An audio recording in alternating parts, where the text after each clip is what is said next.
रसूलिल करीम अम्मा बाद। एक तो यही तकबीरात तशरीक का मसला।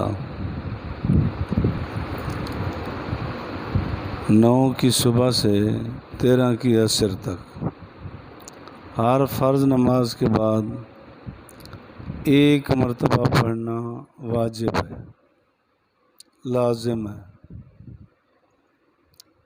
आपको पता है कि वाजिब का तारिक गुनहगार होता है,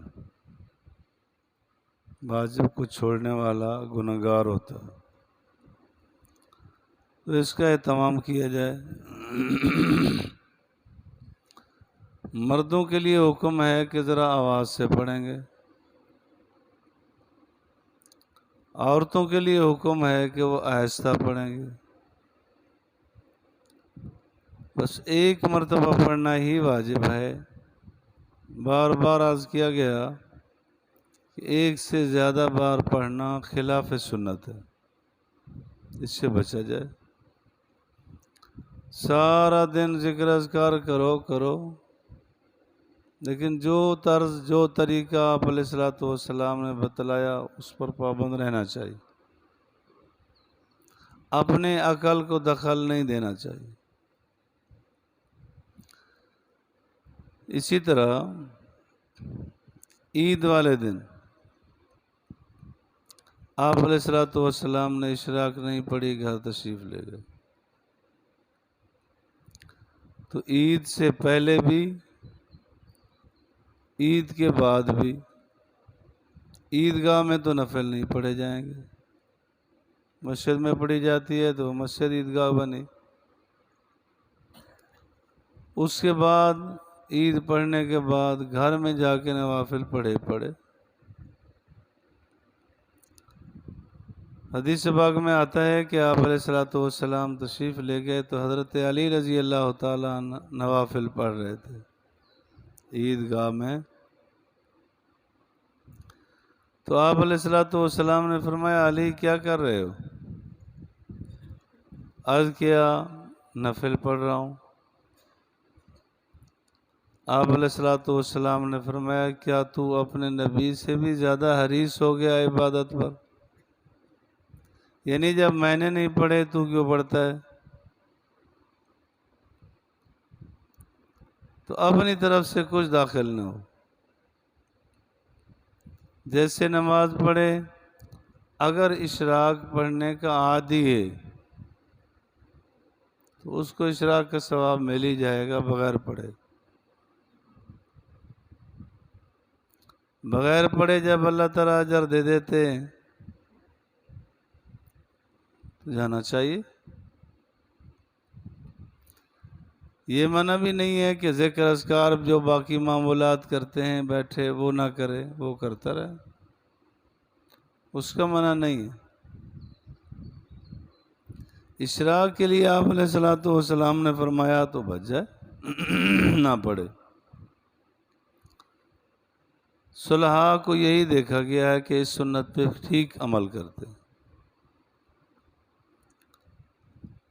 ईद के दिन, ईद की रात की इबादत भी है। आवारगी में वक़्त ज़ाया ना हो, ईद की रात भी इबादत करना आप अलैहिस्सलातु वस्सलाम से, सहाबा से साबित है, करनी चाहिए। ईद वाले दिन सबसे बड़ा अमल ईद उल अज़हा में ईद कुर्बानी वाला अमल है। असबाब बन गए तो सुभान अल्लाह, नहीं बने तो बनाने चाहिए। बहुत बड़ा अमल है। हदीस पाक में आता है कि ईद वाले दिन ज़रा जल्दी जागे, कोशिश की जाए। ताजद पढ़ने की आदत है तो सुभान अल्लाह, नहीं तो हिम्मत कर ले, ताजद भी पढ़ ले, जल्दी जाग जाएगा। ईद के आदाब में से, सुन्नतों में से गुस्ल करना भी है। ईद के लिए गुस्ल करे। नए कपड़े पहने अगर हैं तो, नहीं तो आप अलैहिस्सलातु वस्सलाम ने फरमाया उनको धो के पहनना चाहिए। वजह यही है कि ईद के मौके पर इज्तिमा होता है। इस वक्त मैल कुचैला रहना, पसीना और बदबू तो दूसरों को तकलीफ हो सकती है। यही वजह थी कि आप अलैहिस्सलातु वस्सलाम ने शुरू में जुमा का गुस्ल लाजिम करार दिया था साहबा को। इज्तिमा होता था, फरावानी थी नहीं, तो काम काज करने वाले भी थे, तो पसीना आता था, तो आप अलैहिस्सलातु वस्सलाम ने लाजमी करार दिया, बाद में फिर इख्तियार दे दिया। सुन्नत है या वाजिब नहीं है। तो ईदैन का गुस्ल करना भी सुन्नत है, करना चाहिए। खुशबू लगाए जो मयसर हो, और तकबीरात अल्लाहु अकबर ला इलाहा इल्लल्लाहु अल्लाहु अकबर वलिल्लाहिल हम्द, ये पढ़ते हुए आए ईद की तरफ। ईद पढ़ने के लिए जब आ रहे तो ये पढ़ता पढ़ता आए। एक मसनून अमल ये भी है कि एक रास्ते से आए दूसरे रास्ते से जाए। अगर एक ही रास्ता है तो एक साइड पर जाए, दूसरी साइड पे वापस जाए, ये रास्ते भी गवाही देंगे। ऐसा कर लेना चाहिए।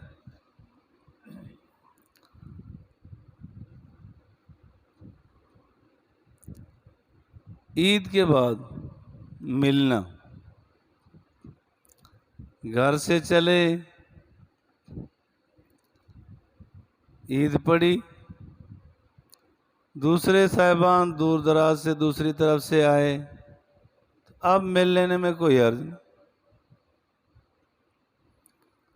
घर से दोनों बाप बेटा इकट्ठे आए, ईद की नमाज पढ़ी, उसके बाद फिर गले मिलने लगे, ये बनता नहीं। घर से तो इकट्ठे आ रहे थे, पहली मुलाकात, पहला मिलना, ये तो खूब है। तो इसको ईद मिलन, इसको कोई लाजमी करार ना दिया जाए। अगर इसको लाजमी करार देंगे तो इसी का नाम बिदअत है। इसको लाजमी करार ना दिया जाए, वैसे कोई सलाम करे या नहीं मिले थे अब मुलाकात हो रही है, कर लेना चाहिए। एक अदब ये है कि ईद की नमाज के लिए जल्दी आना चाहिए, जल्दी ईदगाह की तरफ आए। बाकी आपके सामने ही है कि जो वक़्त रखा इंशाअल्लाह उस पर हम अदा करेंगे। उसके बाद जितना जल्दी हो सके ईद कुर्बानी अदा की जाए। अपनी तरफ से कोशिश हो कि इजादात ना हो। कुर्बानी के गोश्त के सिलसिले में मुस्ताहब अमल तो यही है कि उसके 3 हिस्से किए जाएं। एक अपने लिए रखे, एक अकरबा को दे, एक आबाद दूर वालों को दे, जो गरीब फ़कीर कोई और हैं। और अगर सारा खुद इस्तेमाल कर ले तब भी जायज़ है, ये नहीं है कि गुनाह किया है। मुस्ताहब का अमल मना यही होता है कि कर लो तो सवाब है, ना करो तो गुनाह नहीं। लेकिन तकरीबन अक्सरियत का अमल यही है कि एक हिस्सा भी शायद पूरा नहीं बचा पाते, सारा ही तकसीम कर देते हैं, फ़लाँ को दो, फ़लाँ को दो। ख़ुसूसन हमसायों का लिहाज किया जाए, उसका लिहाज किया जाए, उनको पहुंचाया जाए जितना पहुंचा सकते हैं। कुर्बानी का गोश्त अमीर को भी दे सकते हैं, गरीब को भी दे सकते हैं, हत्ता कि मुस्लिम और गैर मुस्लिम को भी दे सकते। तो गैर मुस्लिम है उसको भी कुर्बानी का गोश्त दिया जा सकता। अल्लाह ताला मुझे और आपको हुज़ूर अलैहिस्सलातु वस्सलाम के हर फरमान पर, हर सुन्नत पर अमल करने की तौफीक बख्शे।